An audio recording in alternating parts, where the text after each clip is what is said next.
말씀은 에베소서 4장 13절입니다.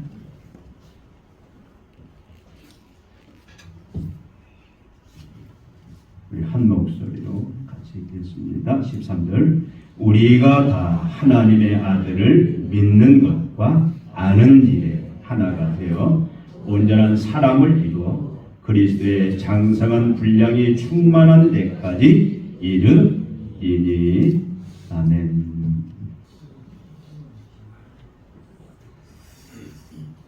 여러분의 간절한 소원, 소망이 뭡니까? 오늘 맨 아침에 눈 뜨고 여러분 제일 먼저 관심을 가지는 게 무엇입니까? 어떤 사람 보니까 아침에 눈 뜨자마자 신문을 왜 보냐? 휴식이 올랐냐 내냐?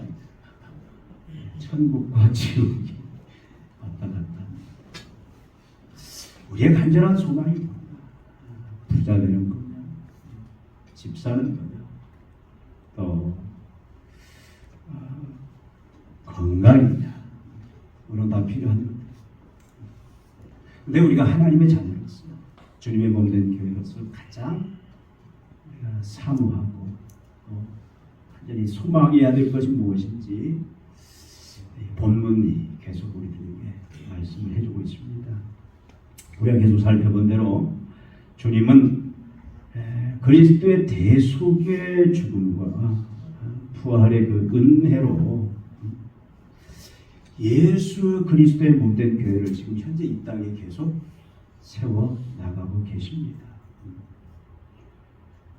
성령께서 우리가 살펴본 대로 칭의의 믿음, 예수 그리스도의 구주 되심과 주님 되심을 믿는 그 믿음을 성령이 주심으로 말미암아 죄와 사망 가운데 있는 사단의 종된 자들을 불러서 그리스도의 몸에 접붙인다. 그리스도의 몸에 참여한다. 그리스도의 지체가 되게 하신다. 그리고 주님은 이 교회 안에 여러 봉사의 직책들을 만들고 봉사의 직분자들을 세우신다. 그리고 그들을 사용하신다. 주님이 몸된 교회 안에 많은 직분자들을 그 직책을 세우고 직분자들을 선택해서 세우심의 목적이 뭐냐? 우리가 지난주에 살펴본 것처럼 궁극적인 목적은 성도들을 온전케 하는 겁니다. 우리들을 온전케, 완전하게 원래 하나님이 주신 그 그릇에 맞게 가득 채우는 자, 기능과 능력을 100% 활용하고 주님이 원래 계획한 그 목적대로 그런 쓰는 완전한 자로 우리를 세우는, 온전케 하는데 궁극적인 목적이 있다. 우리가 지난주에 살펴봤죠. 그런데 그것을 봉사의 직분자들을 통해서, 지금 한글 성경은 번역이 잘못돼서 직분자들을 통해서, 그럼 직분자들이, 봉사의 직분자들이 뭘 통해서? 교회의 몸을 세우는, 그리스도의 몸을 세우는 그 기능들을 통해서 성도들을 완전하게 해가신다. 언제까지? 계속 주님 재림하실 때까지 그 일을 해가신다라는 겁니다. 오늘 본문은 다시 그 목표가 온전한 사람을 이루어 그리스도의 장성한 분량이 충만한 데까지 이르게 합니다. 이 말씀으로서 다시 한번 강조해서 말씀합니다. 그러니까 주님이 교회를 세우시고 이 땅에 교회를 계속 세워나가십니다. 직분자들을 통해서 교회를 계속 돌보시고 이끌어 나가시는, 특별히 은사자들, 직분자들을 세운 목적인 목표가 뭐냐? 다시 한번 우리 강조하는데 그게 뭐냐면 지난주에 했던 그 목표와 동일한 사람을 온전케, 온전한 사람을 이루어 그리스도의 장성한 분량이 충만한 데까지 이르게 한다. 여기 본문의 온전한 사람은 뭘 의미하냐면 온전한 교회를 말합니다. 온전한 교회. 교회는 뭡니까? 머리 되신 그리스도와 각 지체인 성도들로 구성된 그리스도의 몸이 교회. 이 건물이 교회가 아니라 예수 그리스도, 왕 되신 예수 그리스도가 머리예요. 그리고 이제 성령의 부름을 받은 예수 그리스도의 그 칭의의 그 믿음을 통해서 불러냄을 받은 그 예수에게 접붙인 각 지체, 한 사람 한 사람이 다 지체입니다. 이 구성된 이것이 바로 교회다. 우리 교회론에 대해서 분명히 정확한 정의를 가지고 있어야 돼요. 여러분, 그러니까 교회를 세우시고 교회를 계속 확장해 나가십니다. 그런데 교회가 힘써야 될 일이 뭐냐? 교회의 직분자들이, 교회 구성원들이, 특별히 목회자들이 가장 주력해서 힘써야 될 부분이 뭐냐? 대형교회를 만드는 것, 아니면 여러 가지 성도들 세상에서 세상적으로 성공할 수 있는 여러 아이템, 여러 가지 정보를 주는 그것이 아니고 어떻게 하면 건강하게 사는가, 그런 지혜를 주는 게 아니고 뭐냐면 성도들을 온전한 사람으로, 온전한 그 교회 구성으로 예수의 몸으로 바로 만들어가는. 그래서 어디까지? 예수 그리스도의 장성한 분량이 충만한데, 그 말은 무슨 말이에요? 예수님처럼 되는 그런 사람을 만드는 것이 궁극적인 목표다, 그 말씀입니다. 제가 계속 여러분들한테 전에도 말씀을 드렸습니다. 이미 우리는 예수를 믿음으로 말미암아 하나님의 생명, 예수의 생명, 이게 뭡니까? 영생을 얻었다고. 영생이 뭡니까? 영원히 산다, 그 말이 아니라 영생은 하나님의 생명, 예수의 생명으로 사는 걸 말합니다. 이 신적인 삶. 죽어서 천당 가는 그것이 영생이 아니고, 이 땅에서 우리가 살아있는 동안에 우리가 예수를 믿음으로 하나님의 생명, 예수의 생명이 우리 안에 들어왔어요. 그러니까 우리 육신의 생명으로 하는 자들이 아니라 하나님의 생명, 예수의 생명으로 사는 자들이에요. 근데 이것이 계속 생명이 어떻게 해야 된다? 자라야 된다라는 거죠. 그래서 사도 바울은 성경에서 얘기할 때 어떤 데서는 어린아이들에게 권면합니다. 어떤 데는 청년에게 권면합니다. 어떤 데에서는 어른들에게 권면해요. 뭘 말합니까? 처음에 갓 태어난 갓난 아이는 과정이 있잖아요. 성장하는 과정. 처음에 젖을 먹고 이유식을 먹고, 그러면서 이제 단단한 음식을 먹으면서 어린아이가 이제 청년, 또 청년이 어른.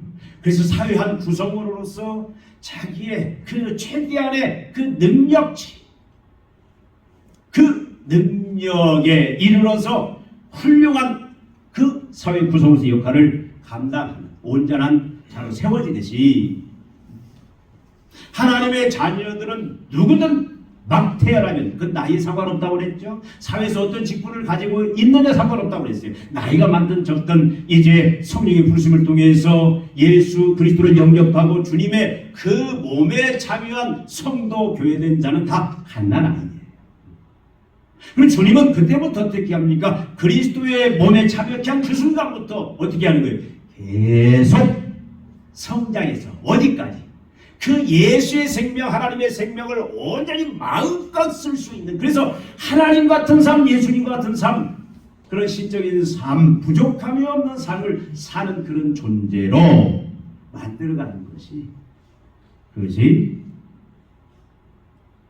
직분자들을 세운, 또 교회에 궁극적으로 교회가 추구해야 될 중요한 목표다, 그 말씀입니다. 여러분, 교회 머리 되신 예수님은 완전해요. 예수님의 생명은 완전한 생명입니다. 그렇지 않습니까? 지혜도 지식도 완벽해요. 완전히 부족함이 없습니다. 능력도 완벽해요. 사랑도 완벽해요. 모든 게 다 완벽합니다. 시공간의 지배를 받지 않아요. 영원하십니다. 과거, 현재, 미래가 없습니다. 머리 되신 주님은 그렇게 완전하지만 그의 지체된 우리들은 완전하지가 않아요. 그래서 교회가 완전해지려면 예수님은 이미 완전하지만 그의 지체들인 성도들이 어떻게 해야 돼요? 계속 자라야 돼요. 계속 성장해야 돼요. 어디까지? 머리 대신 예수님과 같은 수준으로 그렇게 자라는 것. 이것이 우리와 저와 여러분이 평생 사모하면서 추구하면서 애쓰면서 세상 그 어떤 것보다도 여기 주님께서 우리가 힘써서 나가야 된다 그 말씀입니다. 목회자인 제가 여러분들을 어떤 방향으로 끌고 가야 되느냐, 바로 여러분이 온전한 사람, 온전한 교회, 온전한 상태에 이르는 그런 교회의 모습, 성도의 모습으로 여러분들이 예수님과 같은 그런 수준의, 하나님 같은 수준의 사람으로 세워가는 것이 바로 저의 목표고 또 직분자들의 중요한 목표다 그 말씀입니다. 그래서 결국은 주님은 교회 안에 여러 봉사의 직책 직분자들을 통해서 완전한 상태의 교회, 머리 되신 예수님처럼 그 완전한 머리의 온전하심에 부응할 수 있는 예수님처럼 완전한 지체들을 만들어가는 그 계획을 세우셨고 지금 그 계획을 이룩하신다 그 말씀입니다. 여러분, 몸 전체의 지체들을 각각의 위치에서, 여러분들은 다 각각의 위치가 있어요. 어떤 사람은 손, 어떤 사람은 발, 어떤 사람은 손톱, 어떤 사람은 발톱, 어떤 사람은 눈, 어떤 사람은 코, 귀, 몸 안에 여러분들의 다양한 그 여러분들 역할이 있다 그 말이에요.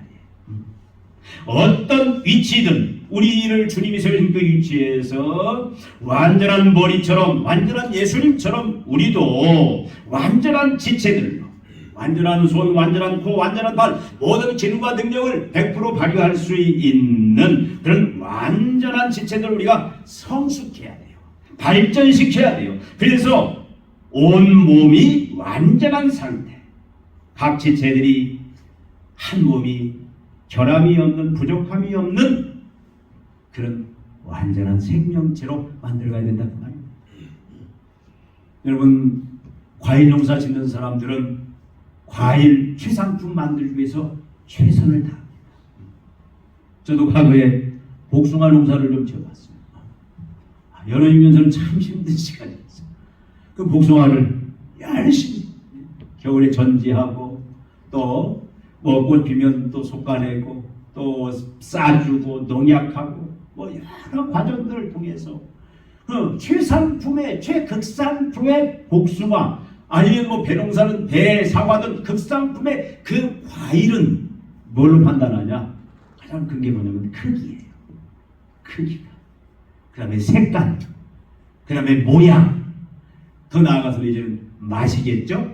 당도라든가. 이 모든 것들이 다 완벽해야 그 상품이 되는 거예요.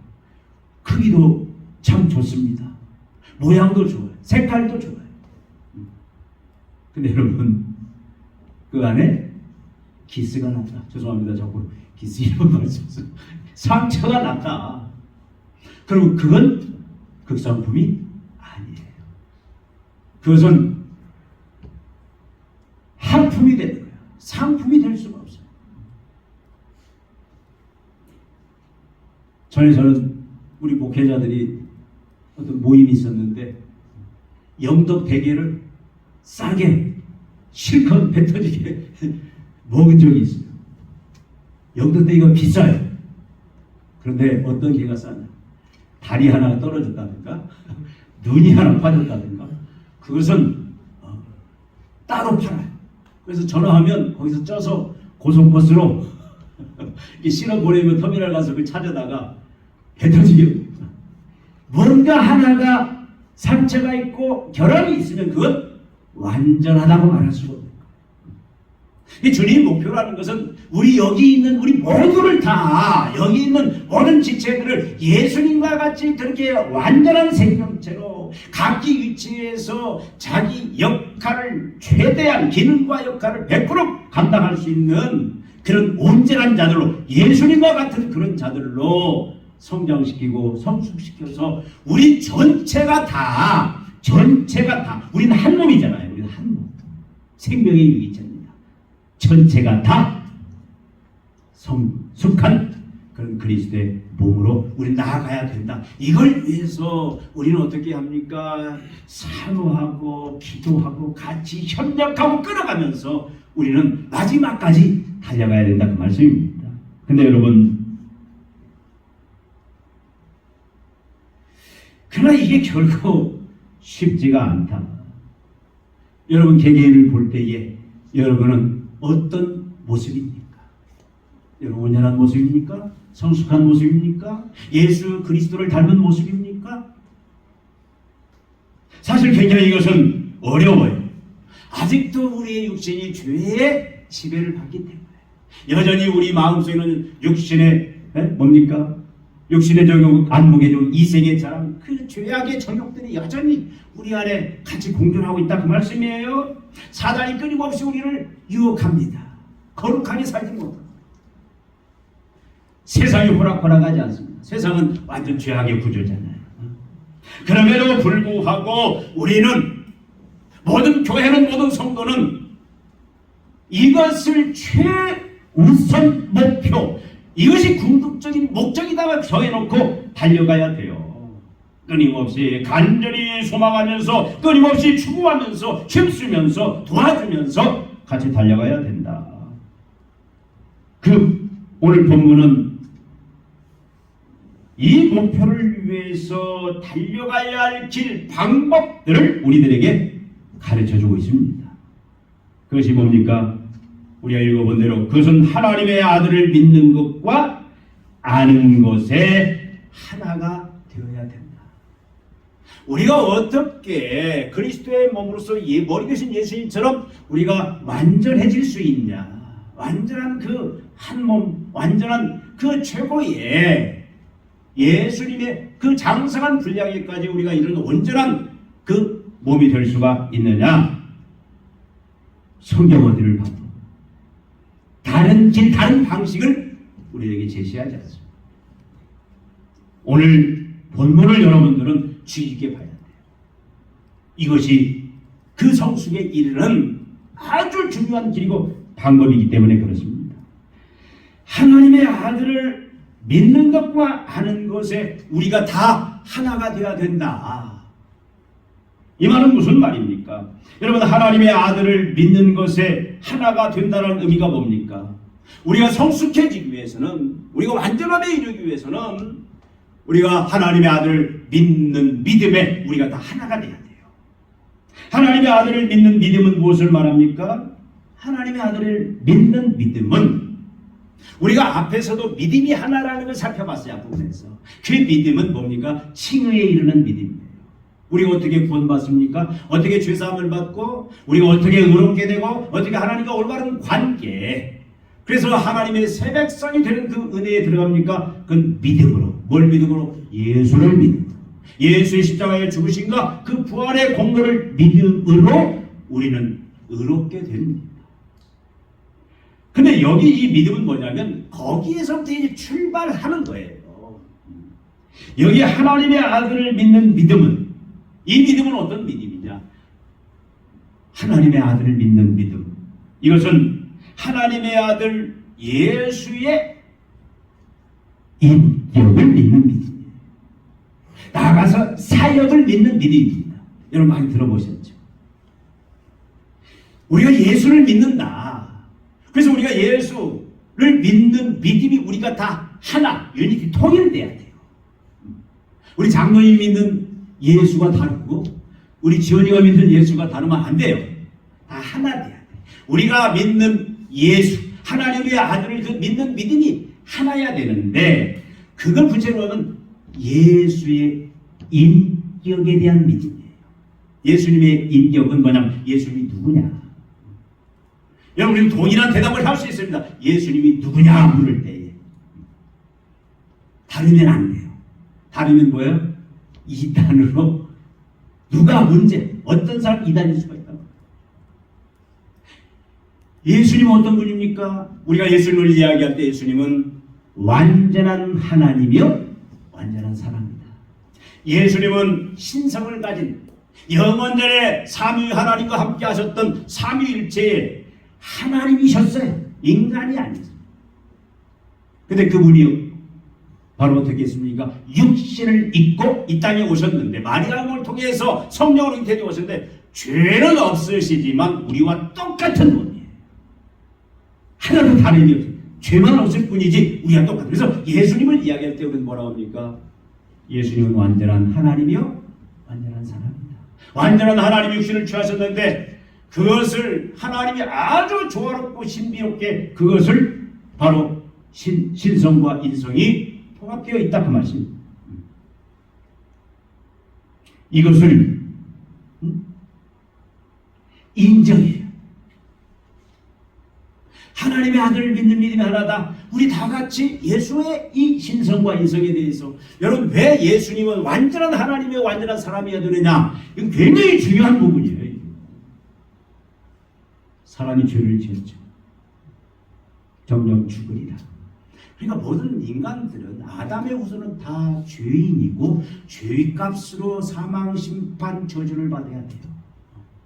그러면 죄값을 해결하면 구원을 받는 거예요. 그 죄값을. 그 죄값을 누군가 지불해 줘야 돼요. 근데 모든 인간들은 다 죄인이기 때문에 지불할 수 있는 자가 없어요. 사람이 대신 죽어야 돼요. 근데 사람은 대신 죽을 수 있는 사람은 없잖아요. 다 죄인이니까. 의로운 자만, 의로운 사람만이 가능한데, 그러니까 사람의 방법은 없다. 그래서 의로우신 하나님이 육신을 입고 이 땅에 오셨다. 똑같은 거예요. 죄가 없으셨어요. 그래서 대신 하나님의 그 의를 죄값을 완전히 갚을 수 있는, 그래서 예수님이 뭐예요? 우리의 죄빚을 다 갚아버렸다. 십자가의 죽으심으로. 누구 대신? 내 대신, 내 죄의 빚을 대신 죽음으로.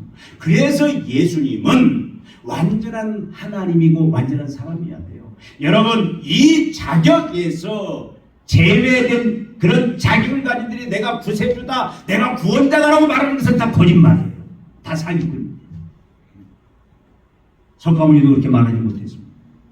다른 어떤 종교 지도자들도 내가 하나님이다, 내가 사람이다, 그래서 내가 대속 인간들의 죄를, 죄값을 다 대신 지불하는 그런 대속의 주다라고 말하는 사람이 없어요. 여러분 구원자가 되려면, 우리를 죄에서 사망에서 심판에서 구원하려면 뭐냐면 완전한 하나님이고 완전한 사람이라는 이 자격, 이 조건을 반드시 갖춰야 되기 때문에 하나님이 우리가 말하는 신의 한 수, 독생자 예수 그리스도를 육신을 입고 이 땅에 보내셨다 그 말씀. 여러분 이 믿음이 가장 중요합니다. 이거 외에 다른 걸 주장하면 다 이단이에요. 하나님의 몸된 지체가 아닙니다. 예수님의 인격, 물론 다른 것도 많은 거죠. 또 하나는 뭐냐면 예수님의 사역에 대한 같은 믿음이에요. 예수님의 사역. 예수님이 그럼 육신을 입고 이 땅에 오셔서 뭘 하셨느냐? 여러분 예수님의 이름이 뭐, 예수님을 뭐라고 표현하죠? 그리스도라는 표현이죠. 그리스도. 여러분 그리스도란 말은 헬라어입니다. 구약은 히브리어는 뭐냐면 메시아. 히브리어는 메시아인데 이것을 헬라어로 표현한 게 그리스도라는 말이에요. 메시아, 그리스도는 무슨 말입니까? 종말의 구원자다. 그래서 예수님이 우리의 구원을 위해서 오신 그리스도인데, 여러분 구약에 보면은 그리스도의 그 기름, 그러니까 그리스도는 뭡니까? 기름 부은 종이 있죠. 어떤 자들에게 기름을 부었습니까? 왕, 제사장, 선지자. 예수님은 충분히 선지자의 그런 직분, 또 제사장의 직분, 왕의 직분을 이 땅에 그리스도로 오셔서 그것을 행하셨어요. 이 예수님의 사역은 그리스도의 사역, 메시아의 사역인데 구체적인 건 뭐냐면 선지자의 사역이에요. 제사장의 사역이고 왕의 사역입니다. 예수님이 오셔서 어떻게 하셨습니까? 선지자의 사역. 본래 하나님을 본 사람이 없으되 독생하신 하나님이 나타내셨습니다. 예수님이 하나님이시기 때문에 하나님에 대해서, 하나님의 나라에 대해서, 하나님의 계획에 대해서, 하나님이 이루실 모든 하나님의 경륜에 대해서 예수님이 우리들에게 다 열어 보여준 거예요. 그것이 선지자로서의 거예요. 그러니까 주님은 하나님의 그 일들. 그래서 예수님이 오셔서 어떻게 합니까? 그가 하나님 나라를 선포하면서 하나님 나라는 이런 곳이다. 하나님의 계획이 이렇다. 내가 왜 이 땅에 왔는지 모든 하나님의 뜻들을 전달하는 그 선지자의 사명을 감당해요. 예수님이. 히브리서 1장이 뭐라고 그럽니까? 예정에 여러 부분과 여러 모양으로 말씀하신 하나님이 마지막 날에 예수 그리스도로 말씀하셨다.